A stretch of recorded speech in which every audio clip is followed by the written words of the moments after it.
Good afternoon and welcome to today's Mindful Moment.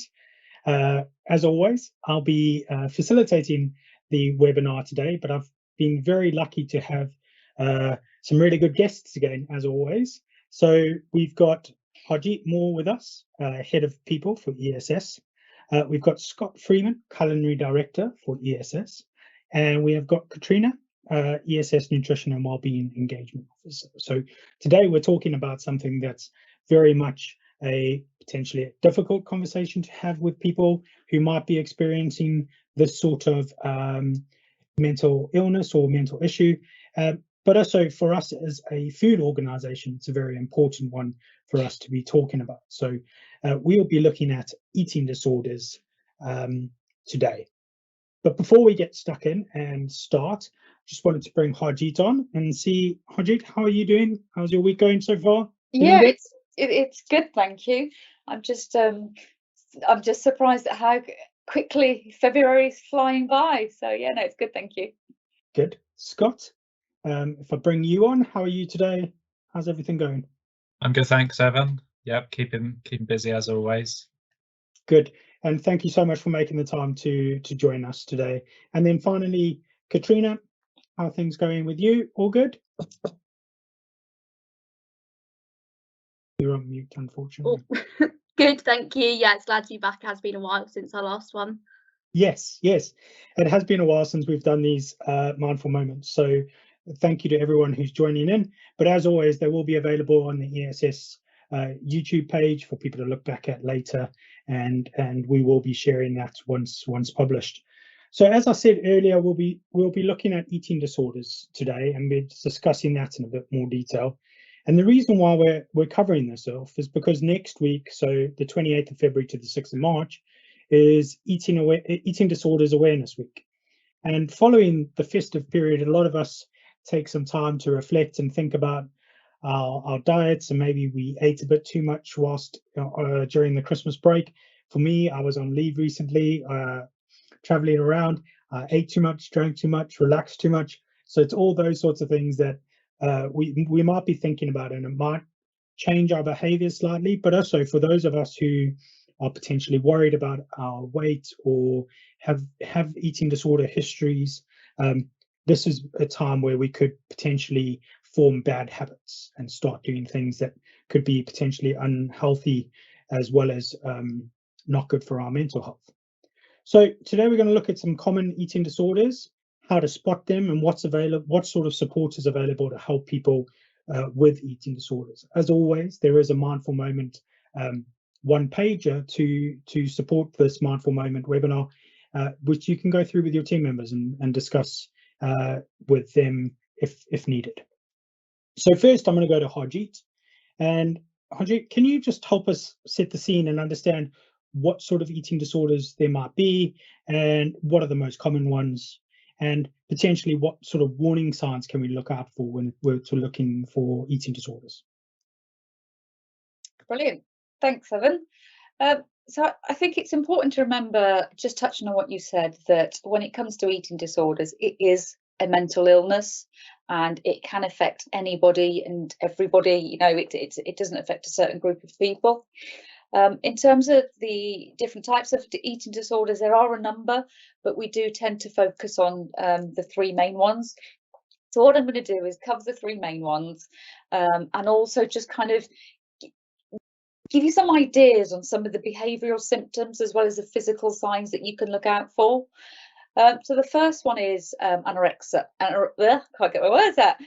Anorexia. So this is where you will try and keep your weight as low as completely possible.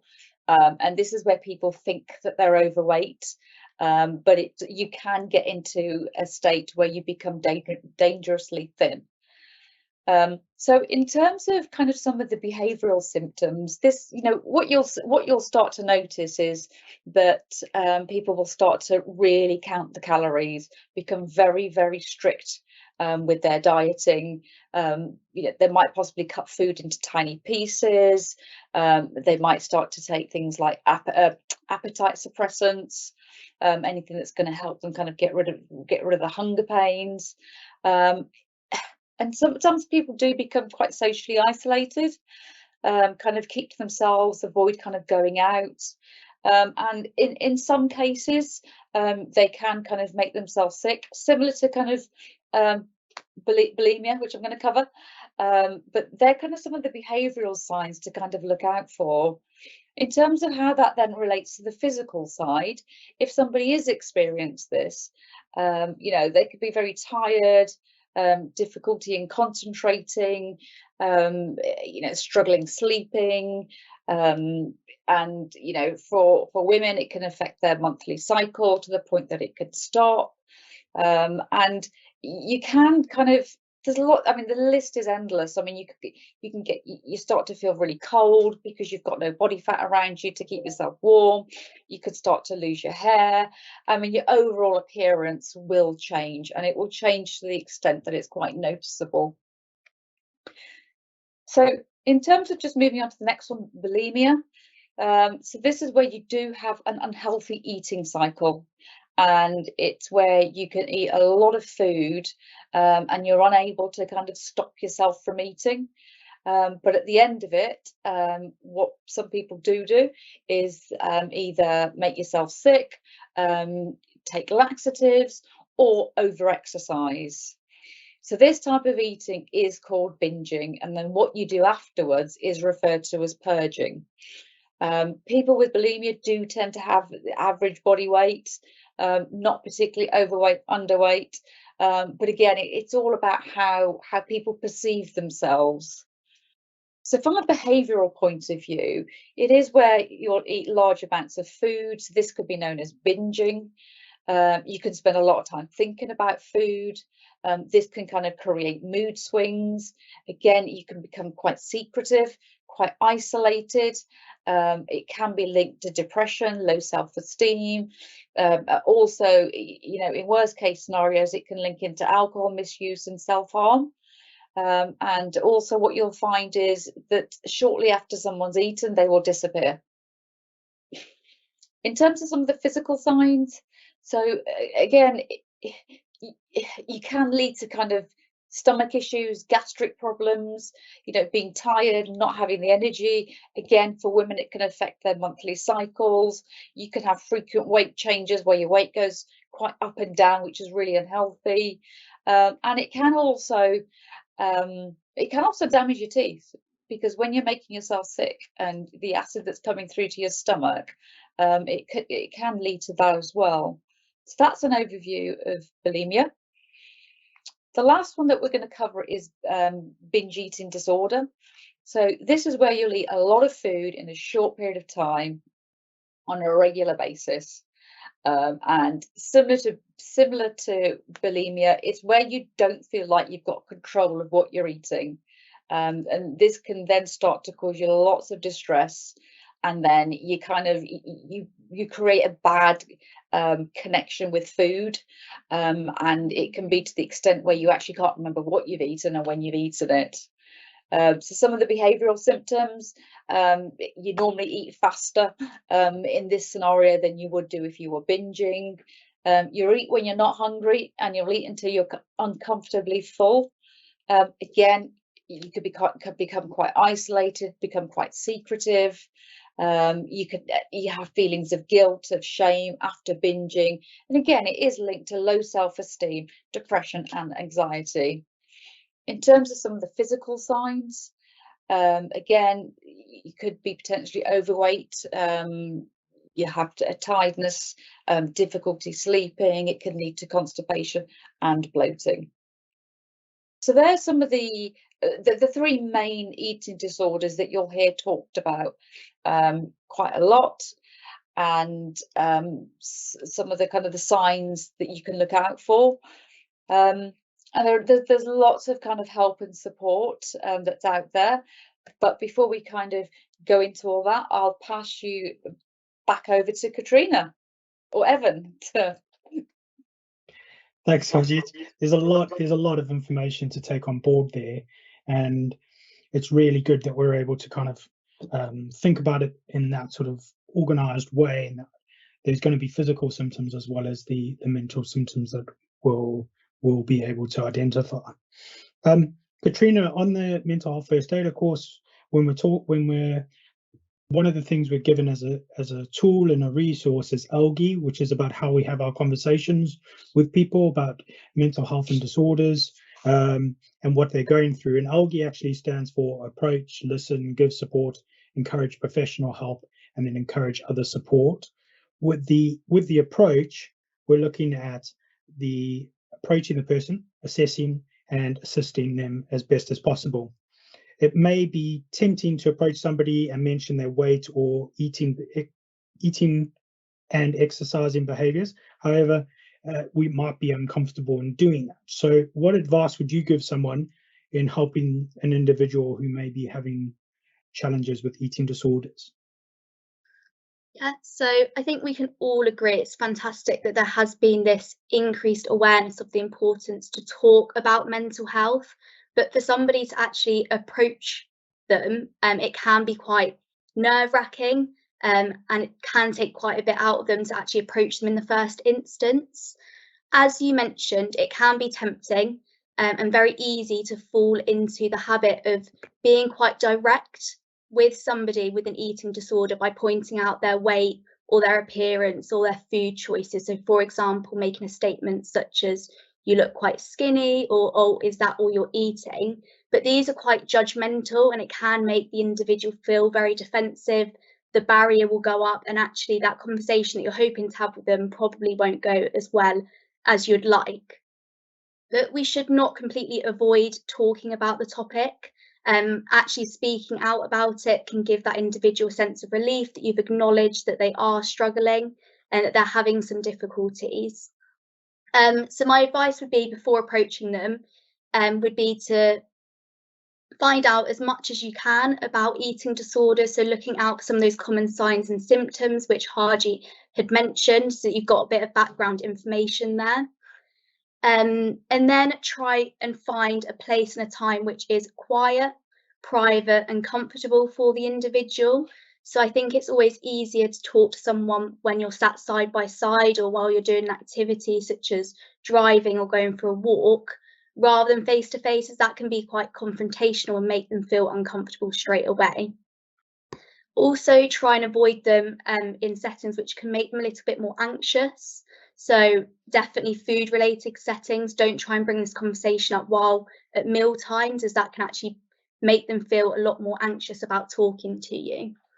And then once you are ready to sort of have that conversation with them and approach them, try and start by discussing some of your concerns about changes in their behaviour that you've noticed. So again, we're not pointing at food choices, their weight or appearance. Instead, you might want to use a statement such as, "I'm worried that you're not eating enough," or "I'm worried as I've noticed that you're exercising a lot more than usual," and so on.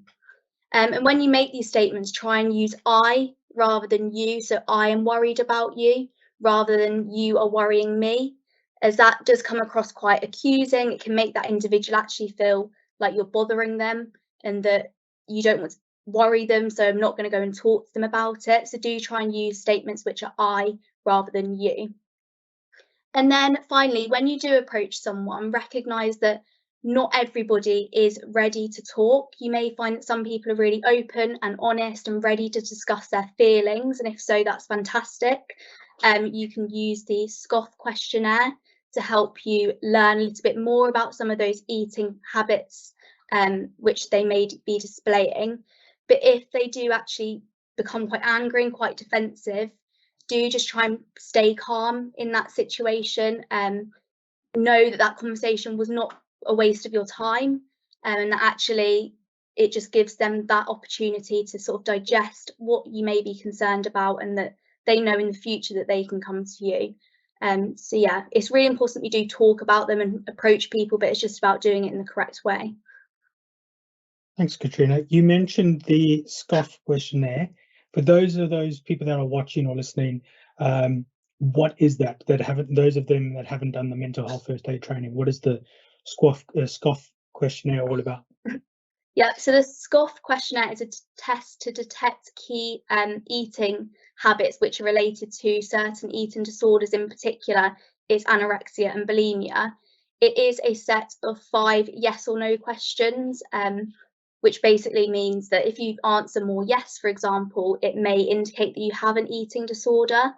It is really important to mention, although this is a really useful tool that a mental health first aider can use to just help that individual and identify some of their eating habits, it should not be used as a diagnosis tool.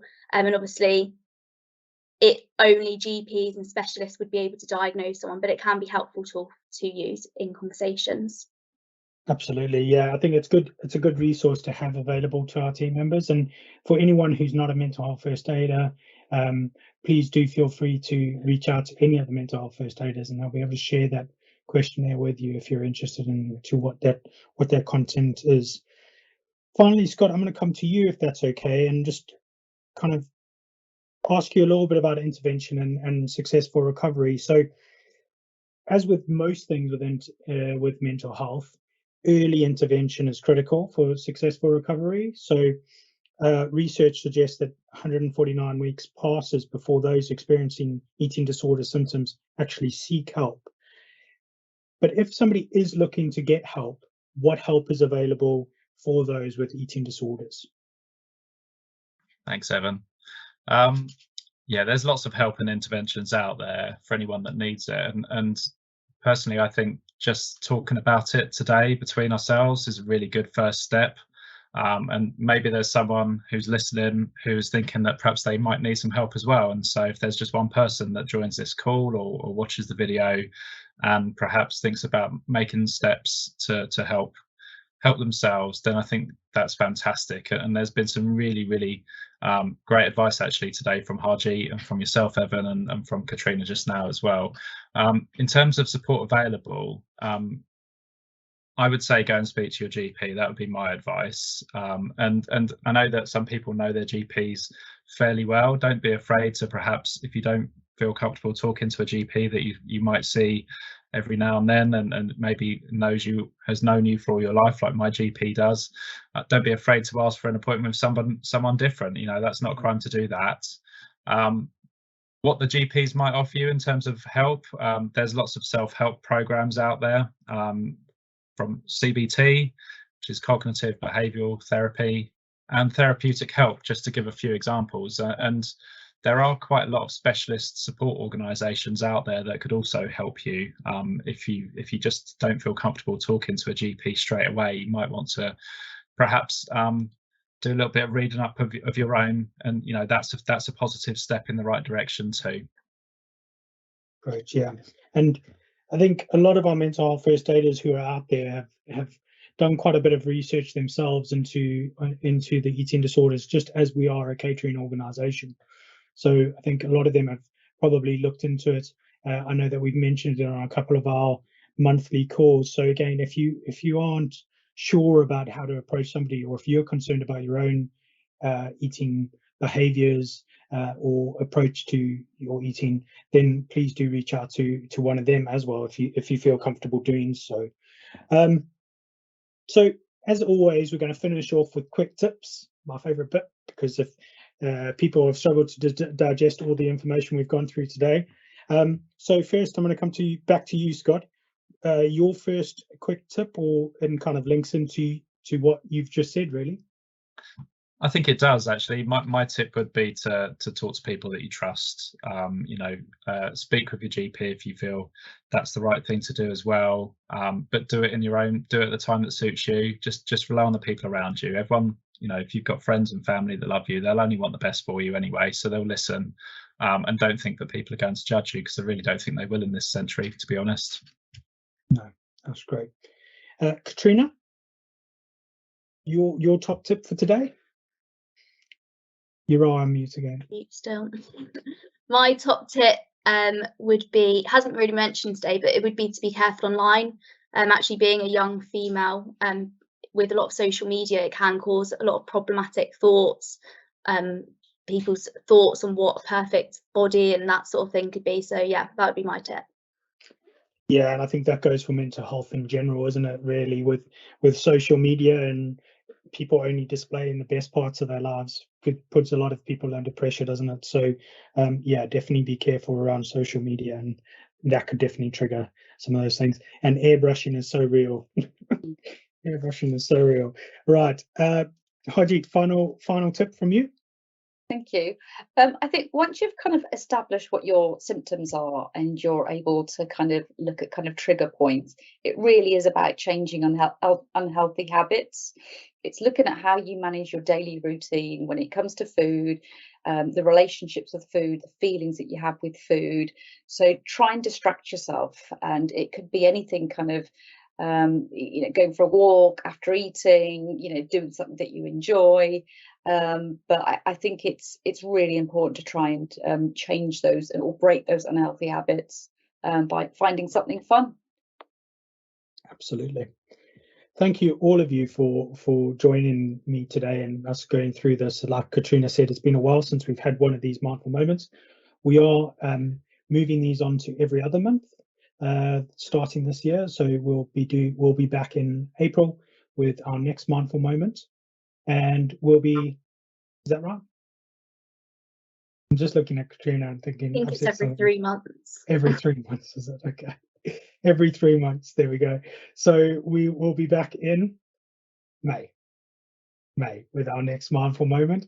That being said, we are still going to be having the Healthier Mind newsletters with loads of resources and materials every month, so you guys can reach out to there if you need any inspiration for topics to share with your teams or conversations to have.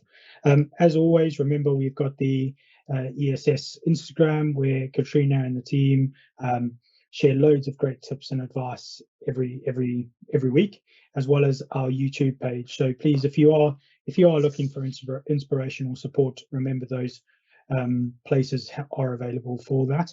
We've also got loads of resources and material available on the HSE website under the sector HSE side of things. We're constantly adding information and resources there as it becomes available to us. So again, if you are looking for resources and information, please do look there too. As always, we need to continue these conversations about mental health and well-being, and we need to be giving our team members and ourselves the opportunity to take time out for our mental health and well-being. So please do consider that, and thank you all for joining, and we'll be back very soon with the next one. Thanks.